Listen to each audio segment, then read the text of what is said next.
ಹಿಂದೆ ಬಾಂಧವ್ಯಗಳು ಸಂಬಂಧಿಕರ ನಡುವೆ ಬಾಂಧವ್ಯಗಳು ಹೇಗಿತ್ತು ಅನ್ನೋದಕ್ಕೆ ಒಂದು ಉದಾಹರಣೆ ಹೇಳ್ತೀನಿ ಕೇಳಿ.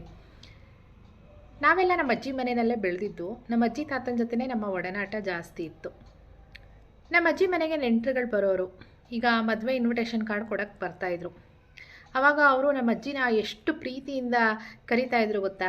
ಬನ್ನಿ, ನೀವು ಬಂದು ನಮ್ಮ ಮದುವೆ ಕಾರ್ಯಗಳಲ್ಲಿ ಸ್ವಲ್ಪ ಸಹಾಯ ಮಾಡಿ, ನೀವೇ ಮುಂದೆ ನಿಂತ್ಕೊಂಡು ಸ್ವಲ್ಪ ಕೆಲಸ ಕಾರ್ಯಗಳನ್ನು ಮಾಡಿ ನಮಗೆ ಗೊತ್ತಾಗದಿರೋದನ್ನೆಲ್ಲ ಹೇಳಿಕೊಟ್ಟು ಈ ಮದುವೆ ಕಾರ್ಯಗಳನ್ನು ನಮಗೆ ಮುಗಿಸ್ಕೊಡಿ, ಬರಬೇಕು ನೀವು ಖಂಡಿತ 3-4 ದಿನ ಮುಂಚೆ ಅಂತ ಹೇಳಿ ಕರ್ಕೊಂಡು ಹೋಗ್ತಾಯಿದ್ರು ಅವರೇನೆ. ಆವಾಗ ನಮಗೂ ಕೂಡ ಮದುವೆ ಅಂದರೆ ಒಂಥರ ಹೋಗ್ಲಿಕ್ಕೆ ತುಂಬ ಸಂಭ್ರಮ. ನಾವು ಹೋಗ್ತಾ ಇದ್ವಿ.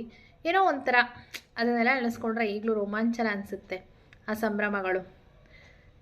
ಆದರೆ ಇವಾಗ ಕಾಲ ಎಷ್ಟು ಬದಲಾಗಿದೆ ಅಂದರೆ ಯಾರೂ ಬೇಡ. ಒಂದು ಮದುವೆ ಮಾಡ್ತೀನಿ ಅಂದರೆ ಅವ್ರಿಗೆ ಯಾರೂ ಬೇಡ. ಸುಮ್ಮನೆ ಏನೋ ಜನಗಳನ್ನ ಕರಿಬೇಕಲ್ಲ ಅಂತ ಒಂದು ವಾಟ್ಸಪ್ನಲ್ಲಿ, ಮನೆಗೆ ಹೋಗಿ ಕರೆಯೋದಿರಲಿ, ಒಂದು ವಾಟ್ಸಪ್ನಲ್ಲಿ ಇನ್ವಿಟೇಷನ್ನ ಸೆಂಡ್ ಮಾಡಿಬಿಡ್ತಾರೆ. ಅಲ್ಲಿಗೆ ಮುಗೀತು. ಯಾಕೆ ಹೇಳಿ? ದುಡ್ಡು. ಎಲ್ಲವನ್ನೂ ದುಡ್ಡಿಂದ ಕೊಂಡ್ಕೋಬಹುದು. ಇವಾಗ ಮದುವೆ ಶಾಸ್ತ್ರಗಳನ್ನು ಕೂಡ ದುಡ್ಡಿಂದನೇ ಮಾಡಿಸ್ತಾರೆ. ನಾನು ಅದನ್ನು ಕಣ್ಣಾರೆ ನೋಡಿದ್ದೀನಿ. ಅಂಥ ಕಾಲ ಬಂದ್ಬಿಟ್ಟಿದೆ. ಹಾಗಾಗಿ ಪ್ರೀತಿ, ವಿಶ್ವಾಸ, ಬಾಂಧವ್ಯಕ್ಕೆ ಬೆಲೆನೇ ಇಲ್ಲ.